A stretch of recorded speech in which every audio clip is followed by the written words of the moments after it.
अमृत वर्षा से सभी साथियों को तृप्त करें। सतवीर गोयल, एक बार तालियां सभी सतवीर गोयल।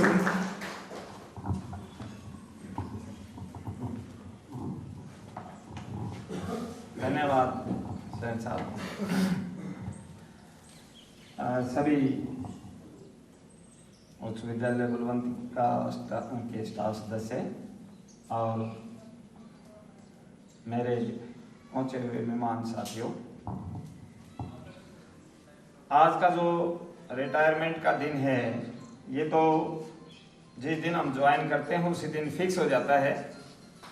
और वैसे हमें तो लग नहीं रहा कि मतलब रिटायरमेंट का कोई समय था भी, लेकिन इसका कुछ कारण है। मतलब जो काम हमें सौंपा गया, यानी जिस उद्देश्य से हमने स्कूल में ज्वाइन किया विज्ञान अध्यापक के तौर पर 21 जनवरी 1992 को, तो उसी दिन से एक बात दिमाग में थी कि कुछ हो ना हो, जिस काम के लिए हमें लगाया गया है उसमें कोई कमी नहीं आनी चाहिए। और फिर आने वाले समय में हम एक संगठन से जुड़े। उस संगठन का नारा था अध्ययन अध्यापन संघर्ष, कि जो कुछ लगातार परिवर्तन होते रहते हैं शिक्षा के अंदर, उनसे आत्मसात हों, अध्ययन करें अपना, और फिर दब के बच्चों को पढ़ाएं, अध्यापन का कार्य करें। अगर कोई कमी कहीं नजर आती है इस दिशा में आगे बढ़ने में, तो उसके लिए फिर संघर्ष भी करें। ये जरूरी नहीं कि हमें एक बेहतर अध्यापक रहें, लेकिन कई बार सरकारों की पॉलिसियां अपने तरीके से चलती हैं, हो सकता है वो जनहित में ना हो, तो उनके खिलाफ लगातार हमने संघर्ष भी किया। 1994 में संगठन में आए, साथ साथ अपना अध्यापन कार्य भी किया और नियत से संगठन का कार्य भी किया। कभी संगठन के अंदर ये सोच के कार्य नहीं किया कि मैं ऊंचे पद पर जाऊं या मैं प्रधान बन जाऊं। प्रधान बनने के लिए संगठन में नहीं आए, संगठन जरूरत के हिसाब से। अब मैं आपको एक एग्जांपल दूं। एक दौर था 1900 मतलब आजादी के बाद का, जब लगातार विभागों का राष्ट्रीयकरण हुआ।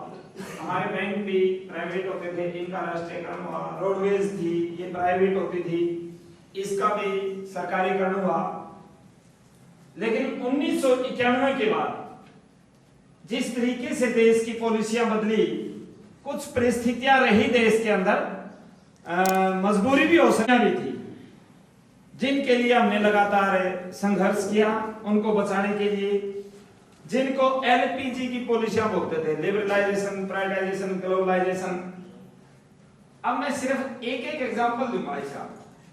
जैसे लिबरलाइजेशन का मतलब ये है कि भाई हमने सीमाएं खोल दी उद्योग धंधों के लिए, यानी पूंजी के लिए सीमाएं खोल दी। और हमने एक आज भी यूं का यूं याद है कि किस तरीके से उन सीमाओं के खोलने से कुछ बातों के ऊपर नुकसान हुआ, देश को नुकसान भी उठाना पड़ा उस बात का। हमारे देसी उद्योग धंधे होते थे, खासकर जैसे आज हम जो ये पीते हैं लिम्का ना, क्या नाम अपनी कोक और पेप्सी, पहले अपनी देसी होती थी, लिम्का, थम्स अप और कैंपा कोला, ये तीन पॉपुलर थी। जब ये लिबरलाइजेशन की पॉलिसियां आई तो कोक और पेप्सी इतनी बड़ी कंपनियां हैं, ये इनका जो बजट है वो अपने बड़े बड़े स्टेटों से भी, कई स्टेटों से तो अकेलों का बड़ा है, ज्यादा है। ये यूं के यूं स्टीमर लेके आए अपना प्रोडक्ट बोतलों के अंदर, और छोटे से फ्रीज से लेके बड़े फ्रीज तक ये साथ में लेके आए। देखो कैसे पूंजी काम करती है। इन्होंने छोटे छोटे दुकानदार से लेके बड़े तक एक एक फ्रीज बांट दिया और साथ में आपने डाले दे दिए। कंडीशन ये थी भाई फ्रीज आपका, लेकिन शर्त ये है कि मेरा प्रोडक्ट बेचोगे। उनने तो मतलब ठंडा बेचना था, चाहे वो कैंपा हो, लिम्का हो या कोक हो।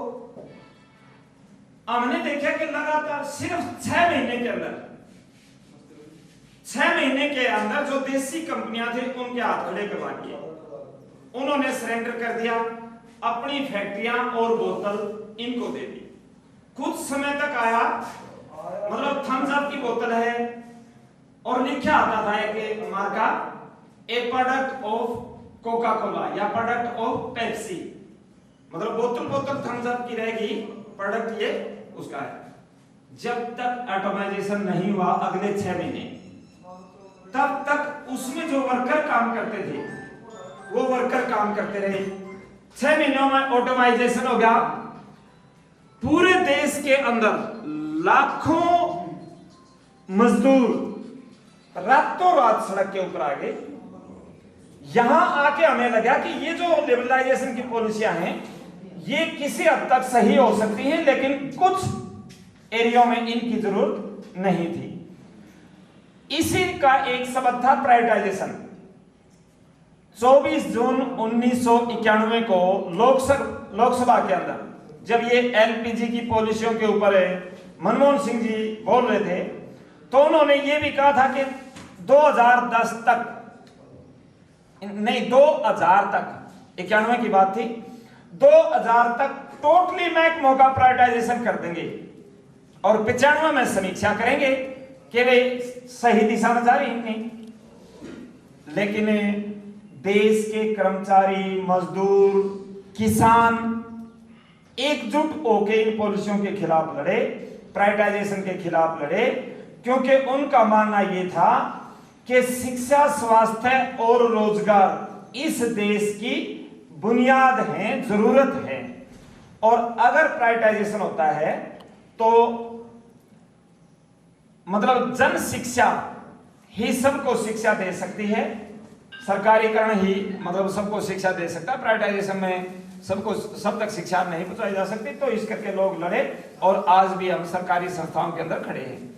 तो साथियों, ज्यादा कुछ न कहते हुए इन संस्थाओं को बचाते बचाते, जैसे मैंने कहा कि अपने कर्तव्य के प्रति भी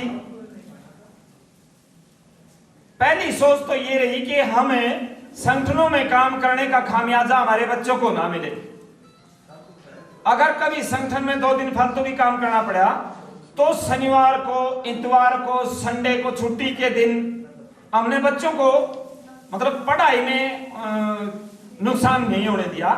और उसका रिजल्ट ये था कि मेरे बहुत से साइंस के रिजल्ट 100% रिजल्ट हैं, 100%। और एक समय था कि सम्मानित किया गया हमें। देखा पूरे जिले के अंदर 3 अध्यापक थे जिनके 100% रिजल्ट थे। इस तरह से मतलब मेरा मानना यह था कि अगर हम अपने कर्तव्य से अडिग हो जाते हैं, डिग जाते हैं, तो फिर हम कहीं सफल नहीं हो सकते। अगर आप अपना कर्तव्य निभाते हुए संघर्ष करते हैं तो आप नियत से संघर्ष भी कर पाओगे, लेकिन आप अपने कर्तव्य के प्रति ही छल कपट कर रहे हैं, धोखा दे रहे हैं, तो आप संघर्ष भी नहीं कर सकते, वो भी दिखावा होगा। तो इस तरह से चलते चलते 1993 में एक बड़ी स्ट्राइक हुई महकमों को बचाने के लिए।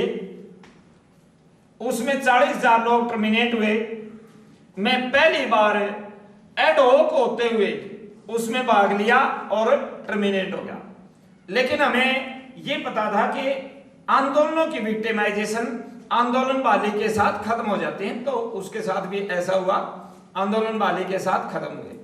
लगातार विभागों को बचाने के लिए जो आंदोलन चलते रहे, 18-20 बार स्ट्राइकों में भाग लिया। बड़ा आंदोलन जब रोडवेज के निजीकरण की बात आई, इसमें ये क्या नाम है, किलोमीटर स्कीम लेके जब आए तो उस दौरान वो उनका बड़ा आंदोलन था।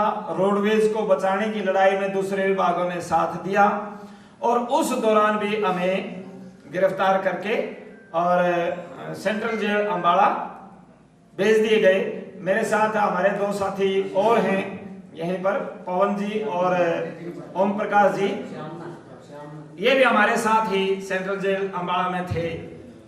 तो दूसरे विभागों की उससे आंदोलन चला और वो हाई कोर्ट की इंटरवेंशन से ही आंदोलन खत्म हुआ। लेकिन आज हम देखते हैं कि रोडवेज का ज्यादातर निजीकरण हो चुका है। 5-6 सालों के अंदर अब 1000 बसें आई हैं। 4400 बसें होती थी, आज इन नई बसों को मिला के कुल में 1500 बसें हैं पूरे स्टेट के अंदर।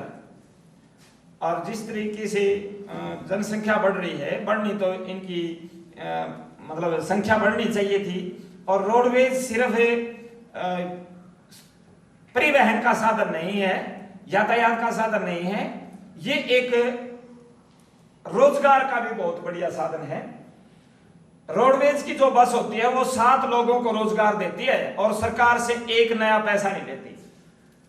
आज अगर 10-15 हजार बसें लिया दी जाए तो वह बस अपना खर्चा खुद निकालती है। 84,000 रुपए महीने के सरकार को टैक्स देती है, अपनी लोन की किस्त चुकाती है, 7 घरों को पालती है, तो उसका कोई नुकसान नहीं था। लाखों बच्चों को रोजगार इसके अंदर दिया जा सकता है जिसमें सरकार का कुछ नहीं लगना। तो उसको बचाते बचाते मतलब वहां गए। इसी तरीके से हमारे बीच राजेश जी बैठे हैं। जब 1983 पीटीआई को निकाल दिया गया तो इनके साथ आंदोलन करते हुए अंबेडकर कॉलेज जगदीशपुरा, जो अपना कैथल का अंबेडकर कॉलेज है, यहाँ शिक्षा मंत्री जी आए हुए थे। उनके साथ जब बातचीत हुई, कोई सेटिस्फैक्टरी जवाब उन्होंने नहीं दिया तो इन साथियों का गुस्सा था, इन्होंने वहां नारेबाजी की। तो उस दौरान इनका तो बिगाड़ क्या सकते थे, हमारे जैसे जो दूसरे संगठन थे साथ दे रहे थे। उस दौरान में मलिकपुर के अंदर, मलिकपुर के स्कूल को +2 का स्कूल बनाने की मुहिम में लगा हुआ था। यानी वो एक ऐसा स्कूल था जो था तो मिडिल स्कूल, मिडिल से सीधे सीनियर सेकेंडरी पढ़ते हैं आजकल। उस स्कूल के बच्चे एक एक गांव क्रॉस करके आगे पढ़ने के लिए जाते हैं। लेकिन उसी दौरान उस आंदोलन के चलते ट्रांसफर कर दी गई, बागल गई। साथियों, मैं एक बात और बताऊं, इसमें हमारा मुख्य उद्देश्य तो है पढ़ाई, लेकिन पढ़ाई भी जैसे आप साथियों ने आके देखा कि भाई कैंपस बहुत बढ़िया है स्कूल का। इस कैंपस को बनाने के लिए कोई और नहीं आया, स्कूल स्टाफ सदस्यों की मेहनत है ये। मतलब अगर हमारा कैंपस बढ़िया होगा तो हमें मतलब अच्छी तरह से शिक्षा भी दे सकते हैं और बच्चे भी खुश होके आएंगे। इसी प्रकार मेरा भी एक उद्देश्य ध्येय रहा है कि जहां भी मैं गया कोशिश ये रही कि इस स्कूल को अगर 8वीं का है तो 10वीं का बनवा दें और 10वीं का है तो +2 का बना दें। एक एग्जांपल बताता हूं मैं आपको। 14 साल में दीवार में रहा। दीवार के अंदर एक ऐसा माहौल था, बैंक क्यों करें, बोले जी ठीक है, क्या करना चाहते हो? हमने कहा कुछ कलेक्शन कर ले अनाज की और लगा के, बच्चे लगा के कर लेंगे हम। बोले जी कर लो। हमने कलेक्शन की, बहुत बढ़िया मतलब अच्छा अनाज इकट्ठा हो गया। लोगों ने, किसी ने कपड़े दिए, किसी ने चादर दी, कंबल दिए और किसी ने पैसे दिए। अगले दिन एक बैनर छपवा के गांव के मौजूद लोग वहां उसके सामने खड़े करके कैंटर में वो लाद के रेड क्रॉस में हम इसको दे आए। एक फोटो खिंचवा के अखबार में दिलवा दी। अगले दिन जब अखबार में वो फोटो आई तो वो गांव, क्योंकि गुजरों के गांव था वो अपने से बड़ा गांव मानते हैं, अपना बड़ा गांव मानते हैं क्योड़क को। हम अगले दिन गांव में गए तो वो बड़े गदगद हो रहे। कहने लगे बेटा तने तो मारे गांव का नाम बड़े गांव से भी बड़ा कर दिया। मतलब चारों तरफ से फोन शुरू हुए थे उस टाइम से, चारों तरफ से फोन आ रहे हैं कि भाई तुमने इतना ये दे दिया, इतना ये दे दिया, बहुत अच्छा काम कराया, बोला बहुत अच्छा काम करवाया। उस टाइम हम समझ गए थे कि अब लोहा गर्म है। स्कूल की बिल्डिंग था तो 10वीं का, लेकिन प्राइमरी जैसी बिल्डिंग थी, और ये +2 कैसे बन सकता है। तो हमने कहा कि उनसे बड़ा तो और भी कर सकते हैं हम, जैसे हम करना चाहो तो। बोले कैसे। मैं इस तरह से अपने यहां स्कूल में 4 गांव के बालक पढ़े हैं। जब ये 8वीं तक का था तो चारों गांव के बच्चे 8वीं तक पढ़े। जब ये 10वीं का हो गया तो चारों गांव के बच्चे 10वीं तक पढ़े। अगर ये +2 हो जाए तो चारों गांव के बच्चे +2 तक पढ़ सकते हैं। और विशेषकर लड़कियां, उस टाइम तक प्राइवेट स्कूल इतने नहीं थे। कुतेपुर, बानपुरा, धुंधरेड़ी और दीवाड़, चारों गांव के बच्चे वहीं पढ़ते थे। तो बोले हमने क्या करना पड़ेगा। मैंने कहा बच्चे अपने पास बहुत हैं, सिर्फ बिल्डिंग नहीं है, कुछ बिल्डिंग बनाओ, कुछ हम बनावांगे। बोले हम तैयार हाँ, जिस तरह से कंधे हो, भाई बात चलाते हो, दूसरे गांव में इकट्ठा करना हो, वहां कहीं कुछ नहीं करना। हमने क्या किया, एक कमरा SSA से ले जाते, जो बिल्डिंग बनी हुई थी उसके बीच में एक कमरा छोड़ दे, आगे कर देते। और एक और खास बात है, उस गांव में एक फसल होती थी इस कणक की, साड़ी नहीं होती थी उसमें। अब तो एक माइनर निकल के बहुत बढ़िया हो रहा है। सिर्फ एक फसल होती थी, वो एक फसल में ही वो बीच वाला जो खाली कमरा होता था, दीवार ही बनानी होती थी या लेंटर, वो एक कमरा कर देते। 3-4 साल में वो पूरी बिल्डिंग बन गई और केस बना के भेज दिया, दैट डे ही +2 का बन गया। तो साथियों, टीचर जब हम गेट के अंदर एंटर होते हैं तो सिर्फ क्लास पढ़ाना ही हमारा उद्देश्य नहीं होता। जहां हम पढ़ा रहे हैं उसमें अगर किसी चीज की कमी है तो उस कम पेशी को पूरा करना भी हमारा फर्ज होता है। मैं यहां आया तो मैंने देखा भाई क्या चीज करें इसमें, स्कूल में किसी चीज की कमी हो। इस स्कूल में हमने कोई कमी नहीं लगी, बच्चों की कमी थी थोड़ी ही। गांव में घर घर गए, बच्चे लेके आए, प्राइवेट स्कूल से बच्चे तोड़ के लाए। और हमारे स्कूल का जो रिजल्ट था वो कोरोना वाला रिजल्ट नहीं, उससे अगला रिजल्ट जो सही पेपर देकर हुआ था 92.23% था। और एक लड़की के जो नंबर थे वो 91.2 थे। कितने थे राजीव जी? 92% नंबर थे। तो उसके बाद लोगों का विश्वास भी जमा और बच्चे आने भी शुरू हुए। इस स्कूल में ना तो स्टाफ की कमी, मतलब बहुत बढ़िया स्टाफ, एक भी स्टाफ मेंबर कामचोर नहीं है। हालांकि बहुत से स्कूलों में अपन स्टाफ मेंबर एक आधा मतलब मिल जाता है स्टाफों के अंदर। यहां कोई कामचोर नहीं है, किसी को कहने की जरूरत नहीं, और अपने आप सेल्फ इनिशिएटिव लेके काम करने वाले हैं। 5 किलोवाट का सोलर सिस्टम लगा हुआ है, RO है, वाटर कूलर है, बाथरूम बहुत बढ़िया है, कैंपस आप देख ही रहे हैं। तो ऑफिस की कमी नजर आई, एक वहां मतलब कॉर्नर में एक कमरा बनाया हुआ था, ये ऑफिस हमने बना दिया। और फिर बलराज जी आ गए, इनने तो बस रंग ही लगा दिए स्कूल में। जो आप आज देख रहे हो ये ग्रीनरी, बहुत शौक है इनका। और ये नहीं, यहां माड़ी मुड़ी नहीं है, खुद करते हैं। जैसे रणवीर जी बता रहे थे, 4 ड्रेस लेके आते हैं, एक खराब हो जाओ तो दूसरी पहन ले। ये ऐसे भी टीचर आज हैं जिसको यूं कह रहे हैं सरकारी स्कूलों में पढ़ाई नहीं और भी एक जो नैरेटिव सेट हो गया। कमी ये है कि हम अपनी चीज को काम तो करते हैं दब के, लेकिन उसका प्रचार नहीं करते। प्राइवेट स्कूलों में काम कम है, प्रचार ज्यादा है। अब बेनीवाल साहब ने एक अपना स्कूल बनाया है, मतलब बहुत अच्छा काम है उसमें। इन्होंने फेसबुक, सोशल मीडिया खूब प्रचार किया उसका, और बच्चों को मोटिवेट करना। तो ऐसे स्कूलों से कितना ही जोर लगा ले, प्राइवेट स्कूल या सरकारी, चाहे वो चिराग योजना ले आए चाहे कुछ ले आए, तो ऐसे स्कूलों में बच्चों को रोका जा सकता है। इस स्कूल में भी, स्कूल बहुत बढ़िया है, प्रचार की जरूरत है, वो भी अगर होगा तो यहां से बच्चे जाने की बजाय बच्चे वापस आएंगे। तो साथियों, ज्यादा कुछ ना कहते हुए, समय का अभाव है, मैं तो एक ही बात मानता हूं, चाहे पढ़ाई का मतलब जिम्मेवारी मिली वो भी जुनून से की, संगठन में जिम्मेवारी मिली, कभी ये नहीं सोचा कि मैं इस पद पर चला जाऊं, प्रधान बन जाऊं, ये हो जाऊं।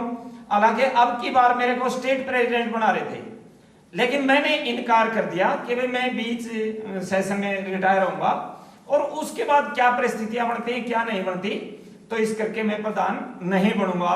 वरना तो आप देखते हैं कि जिला प्रधान बनने के लिए कई बार लाखों लाखों खर्च कर देते लोग। तो प्रधान बनने से ही मतलब काम नहीं होते, काम तो नियत से होते हैं, काम करने से काम होते हैं, जो जरूरी है। मतलब ये कोई शौक नहीं है हमारा संगठनों के अंदर जिंदाबाद मुर्दाबाद करना, या एक मजबूरी है, और वो मजबूरी समझी कुछ साथियों ने, जुनून के साथ काम किया, तो आज भी ये संस्थाएं न्यू की न्यू बची हुई हैं।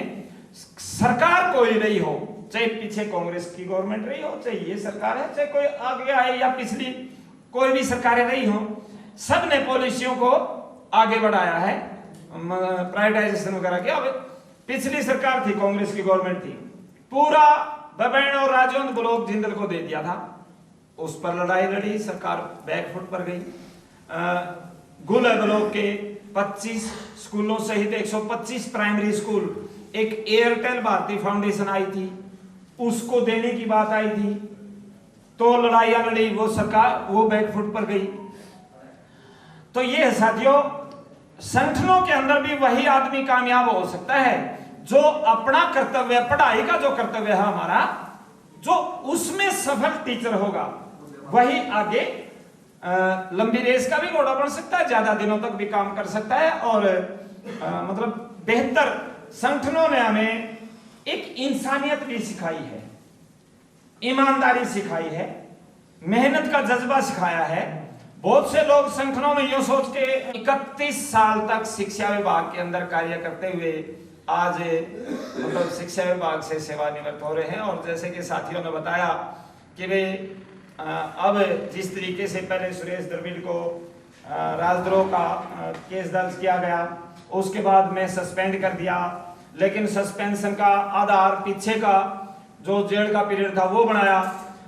हमें तो पता था कि ये इन चीजों में कुछ नहीं है, जिस दिन चाहेंगे उसी दिन वापस आ जाएंगे, लेकिन जाना पड़ेगा कोर्ट से, चाहे आप रिटायरमेंट के बाद चले जाइए चाहे पहले चले जाओ। तो रिटायरमेंट के नजदीक गए तो सरकार के पास कोई जवाब था ही नहीं। जिस दिन जवाब देना था 29 को, एक दिन पहले आपको मतलब रिवोक करके आपके सारे एलिगेशन वापस लेके और बहाल कर दिया। पढ़ते वक्त भी मैं बताऊं, एक बार वैसे ही मौका मिल गया। एक दोस्त होते थे हमारे पट्टी अफगान के, कहने लगे आप कल्चरल एक्टिविटीज में आ जाओ। बस एक संस्मरण सुनाऊंगा मैं थोड़ा, वैसे तो टाइम ज्यादा हो रहा है। मैंने कहा मैं तो कदे स्टेज पे ही नहीं चढ़ा। बोले आपने कुछ नहीं करना, हम लिख देंगे और आप आंख बंद करके वो बोलते रहिए। पहले साल तो मैं स्टेज पे चढ़ा और 85 में स्टेज 84 में स्टेज पर चढ़ा, और जनवरी 86 को अगले सेशन में मैं कुरुक्षेत्र यूनिवर्सिटी का हरियाणवी स्किट का बेस्ट एक्टर था। मतलब एक जुनून के कारण, वैसे ही नहीं। हालांकि हमारा जो मुकाबला था, महावीर गुड्डू सुनिया होगा, महावीर गुड्डू, वो जगबीर राठी, बहुत बढ़िया बढ़िया कलाकार होते थे वो। लेकिन उनमें कलाकारी थी, हमारे में जुनून था। वो जुनून जीत गया और कलाकारी मेरी रह गई। तो बेस्ट एक्टर आया मैं कुरुक्षेत्र यूनिवर्सिटी का। मैं ये इसलिए नहीं बता रहा कि भाई मैं बेस्ट एक्टर भी आया हूं, मैं ये इसलिए बता रहा हूं कि जब हम काम करते हैं, कोई भी काम मुश्किल नहीं है, बशर्ते कि उसके अंदर जुनून आना चाहिए। और मेरे यहां तक पहुंचने का जो श्रेय जाता है, कभी ना कभी आपको कहीं ना कहीं किसी न किसी रूप में साथियों की जरूरत पड़ती है, अपने परिवार की, रिश्तेदारों की सहयोग की जरूरत पड़ती है। तो मेरे बड़े भाई बैठे हैं जयप्रकाश जी, मैं शुरू में इनके पास आके पढ़ना शुरू किया। यहाँ RKSD कॉलेज से मैंने BSc करी। इनके पास में रहता था, उस टाइम तो ये भी अनमैरिड ही थे। तो शुरुआती दौर में जब मैंने जरूरत थी सहयोग की, सहारे की, इनने पूरा सपोर्ट किया, सारा लगाया और किसी चीज की कमी नहीं आने दी। और इनकी वो दौलत ही आज मैं इस स्टेज पर खड़ा हूं और रिटायर हो गया हूं। तो परिवार में किसी ना किसी सदस्य की आपको बाकी परिवार से ज्यादा महत्वपूर्ण होता है उनका अपने लाइफ के अंदर, अपने जीवन में। तो साथियों, इस छोटे से जीवन परिचय के साथ, और जैसा साथियों ने कहा कि अभी कोई बुजुर्ग, ठीक है, ये तो एक रिवायत है भाई 58 ईयर में आपको रिटायर किया जाएगा, स्वास्थ्य में कोई दिक्कत नहीं है, बिल्कुल आगे भी जब तक स्वास्थ्य काम करेगा, साथियों का सहयोग बना रहेगा, तो संगठनों को के अंदर भी काम करेंगे और जैसा भी साथी ड्यूटी लगाएंगे उसी फ्रंट के ऊपर मजबूती के साथ खड़े रहेंगे। इसी के साथ, क्योंकि इन स्कूलों ने हमें बहुत कुछ दिया है, इन स्कूलों ने हमें वो दे दिया जो हम कभी सपने में भी नहीं सोच सकते। परिवार से पीछे से हम कोई बहुत मजबूत या कोई लैंडलॉर्ड नहीं है, सिर्फ रोजगार की वजह से नियत से काम किया। आज हमारे बच्चे अमेरिका तक में डॉक्टर हैं, जो एक बहुत अच्छी पोस्ट मानी जाती है, और वहां तक पहुंचना ही अपने आप में बहुत मुश्किल काम है। इन्हीं संस्थाओं की वो बदौलत है, देन है। तो मैं नजर मार रहा था कि मैं संस्था को क्या दे के जाऊं। मैंने देखा भाई, मैं पहले सोच रहा था कि कंप्यूटर की, जब मैं था मतलब सस्पेंड नहीं हुआ था जब तक, सोलर सिस्टम हमारे पास है, लेकिन बैटरी काम नहीं कर रही थी और बैटरी चेंज करने की जरूरत थी। मैं उसी समय से सोच रहा था कि रिटायरमेंट के ऊपर में अगर ये कहीं से इंतजाम नहीं हुआ तो बैटरी दे के जाऊंगा, लेकिन शास्त्री जियों ने बताया कि बैटरी तो पीछे चेंज करवा दी पंचायत ने या साथियों ने चेंज करवा दी। फिर साथी कहने लगे कोई वाटर कूलर, RO, कोई और चीज, कोई चीज ऐसी नजर नहीं आई कि स्कूल के अंदर जरूरत है वो हम दे दें। तो मैं साथियों को 51,000 रुपए स्कूल को मतलब जिस तरीके से भी उसको यूज करना चाहे स्कूल के भले के लिए, चाहे वो अपनी मतलब सौंदर्यीकरण में काम लें। राजीव जी हैं और बलराज जी, ये अपनी लैब बना रहे हैं, साइंस लैब और मैथ लैब, आपने देखी होगी आते ही। राजीव जियों के बारे में मैं बताऊं, साइंस मास्टर हैं, अपना काम तो बखूबी करते ही करते हैं, बहुत मेहनती हैं। इनके होते हुए मैंने कभी 1% भी मेरे दिमाग में ये नहीं आई ऐड की जिम्मेवारी होती है, वो 20-20, 22-22 डेली की मेल आती है, दांत की कमी नहीं रही हो, तो कोई कमी नहीं रहने दी। हालांकि संतोष जी हैं हमारे पास, क्लर्क हैं, वो बना देती हैं, लेकिन कंप्यूटर की इतनी एक्सपर्ट नहीं है। कंप्यूटर के एक्सपर्ट राजीव जी हैं, इनने इतना सहयोग दिया, वैसे तो पूरे स्टाफ ने दिया, लेकिन वो जो मुख्य सहयोग है आज के दिन, जिसके लिए ऐड हमेशा टेंशन में रहते हैं, 90% ऐड आज या तो बीपी के मरीज हैं या शुगर के मरीज हो गए, सिर्फ या मेरे ना या डाक भेजो यू डाटा रह गया। पढ़ाई का काम नहीं, डाटों का काम है। तो इनने कभी महसूस नहीं होने दिया। मैं तो स्कूल में था तब भी लगभग यूं ही खड़ी था, और सस्पेंड हो गया तो भी यूं था, मतलब ना तो सस्पेंशन की दिमाग के ऊपर न्यूआई में तो सस्पेंड हो गया। मैंने पता था कि दो चीजों से बचे कर्मचारी, गबन और कैरेक्टर, दोनों से आप बचे रहो, तीसरे में आपका कोई कुछ नहीं बिगाड़ सकता। ठीक है, थोड़े बहुत दिन हैरेसमेंट हो सकती है, ये तो जीवन संघर्ष है। तो आप लोगों ने सहयोग दिया, संघर्ष किया, और आज मतलब टर्मिनेशन भी हुई, सस्पेंशन भी हुई, ट्रांसफर भी हुई, स्ट्राइकें भी हुई, लेकिन आज इतना सब कुछ होते हुए सरकार की तरफ कोई नया पैसा नहीं छोड़ के जा रहे। रिटायर होते वक्त सारे के सारे नकी हैं, बहाल हैं। तो इसी के साथ जो स्कूल स्टाफ सदस्यों ने मान सम्मान दिया और चाय पानी का जो अरेंजमेंट किया, मेरे कुबलिक साथी संगठन के सहयोगी, उनका मान सम्मान किया, पूरे स्टाफ को, स्कूल स्टाफ सदस्यों को मेरी तरफ से बहुत बहुत धन्यवाद। कभी भी मेरी किसी भी स्टेज के ऊपर किसी भी कार्य के लिए जरूरत पड़े तो साथियों के लिए उपलब्ध रहूंगा। इसी के साथ जय संघर्ष, जय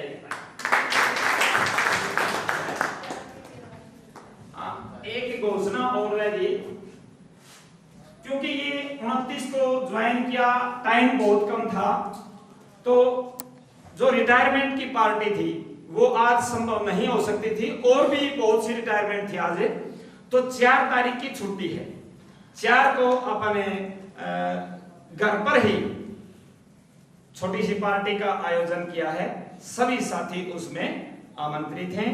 वैसे निमंत्रण पत्र भी आएगा, लेकिन उससे पहले मैं आपको मतलब आमंत्रित करता हूं कि आप जरूर से जरूर उस प्रतिभोज में पहुंचे। लंच का कार्यक्रम होगा। धन्यवाद। धन्यवाद गोयल सर, नाम भी बड़ा, काम भी बड़े, तो राजी कहीं नहीं जाए, सिर्फ एक आज की इस सभा के अट्रैक्शन श्री सतवीर जी, जो बहुत ही आउटस्टैंडिंग, बहुत ही पैंड, बहुत ही लेटर्ड, बहुत ही डिस्टिंग्विश्ड, बहुत ही सक्रूज पर्सन है। मेरा ये मानना है कि यदि किसी व्यक्ति की पहचान करनी है, या तो उसके कर्म क्षेत्र से होती है या उसके जन्म क्षेत्र से होती है। तो हमने इनके दोनों ही क्षेत्र देखे, और दोनों में ये इन्होंने कोई परीक्षा पास ही नहीं की, बल्कि परीक्षा में अव्वल रहे। मैंने इनको 7-8 साल हम दोनों इकट्ठे रहे प्योदा स्कूल में। ये एज ए टीचर भी पूरे कामयाब हैं, सफल रहे, एज ए हस्बैंड भी, एज एक फादर भी, और एज एक रिनाउंड यूनियनिस्ट भी। इसलिए इन्होंने लाइफ जो होती है, मेरा मानना है कि लाइफ एक साइकिल है, और साइकिल में जब भी थोड़ा सा इम्बैलेंस हो जाता है तभी दिक्कत आ जाती है। इसलिए लाइफ में कहीं भी सक्सेस को पाने के लिए, सफलता को पाने के लिए हमने एक बैलेंस बनाना होता है। We will have to strike a balance. Only then we can get a success in life or in every field, whichever you may choose. इसलिए इन्होंने हर फील्ड में एक बैलेंस बना करके, एक संतुलन बना करके, जो लाइफ में एक समन्वय, कोऑर्डिनेशन, जो सफलता प्राप्त की, मैं इन बातों से, और सिर्फ शिक्षा के क्षेत्र में नहीं, चाहे सामाजिक क्षेत्र हो, चाहे राजनीतिक क्षेत्र हो, चाहे बच्चों का विकास हो, हमको एक होलिस्टिक डेवलपमेंट चाहिए, और बच्चों का भी, व्यक्ति का भी, और वो तभी मिल सकता है जब एक लीडर, एक सामने चलने वाला व्यक्ति, उसमें सभी गुणों का एक एसिमुलेशन हो, एक उसमें सारे गुण सम्मिलित हो। इस प्रकार जो भी समय है अपने परिवार को दें, अपने समाज को दें, और भगवान आपकी जो आयु है वो लंबी दे, और आपका स्वास्थ्य ठीक रहे, ताकि जो ये सेकंड जनरेशन की जो नेतृत्व यहाँ पर बैठा है, वो उसकी छाया इसी प्रकार, उसकी गाइडेंस, उसको मार्गदर्शन इसी प्रकार मिलता रहे। और आपने यहाँ पर आकर के और सभी साथी बुलाए, और बलराज जी जो आपके बाद यहाँ पर इंचार्ज हैं, उन्होंने सभी का मान सम्मान जो किया, जो पार्टी होस्ट की, उनका भी तहे दिल से और सारे स्टाफ का तहे दिल से धन्यवाद। Thank you. दान देने गए हैं सर, तो इनका आभार व्यक्त करें और कार्यक्रम का समापन करें। बलराज जी।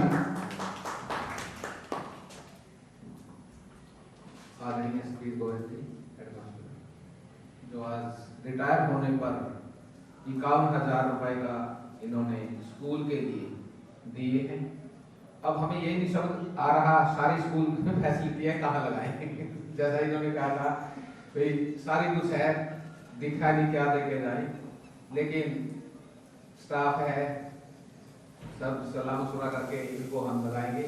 सोचा है कि गेट हमारा स्कूलों में सबसे बढ़िया गेट है, गेट के ऊपर ही इनकी नेम प्लेट लगाई जाएगी, तो हमारा नेम प्लेट लगाएंगे। और इनका बहुत बहुत धन्यवाद। Thank you. सभी आए, सभी का बहुत हो राम हो राम हो।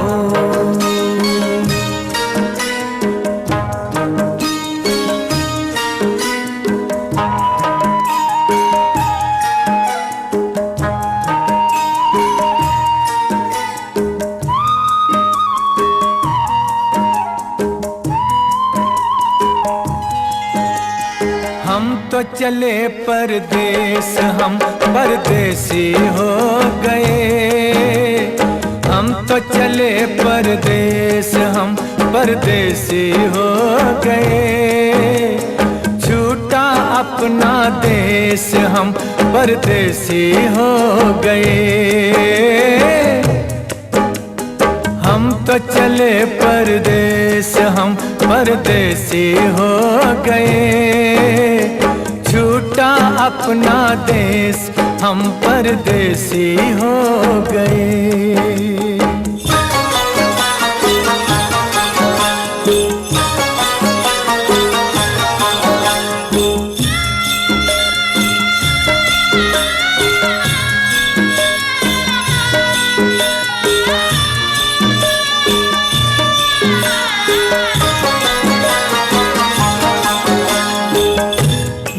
गलियां पचपन घट, ये मंदिर बरसों पुराना, बरसों पुराना।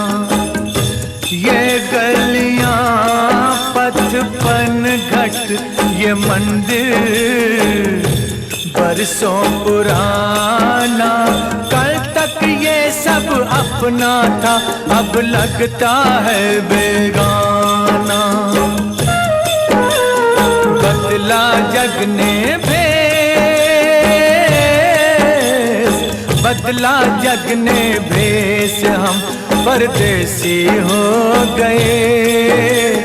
छूटा अपना देश, हम परदेसी हो गए।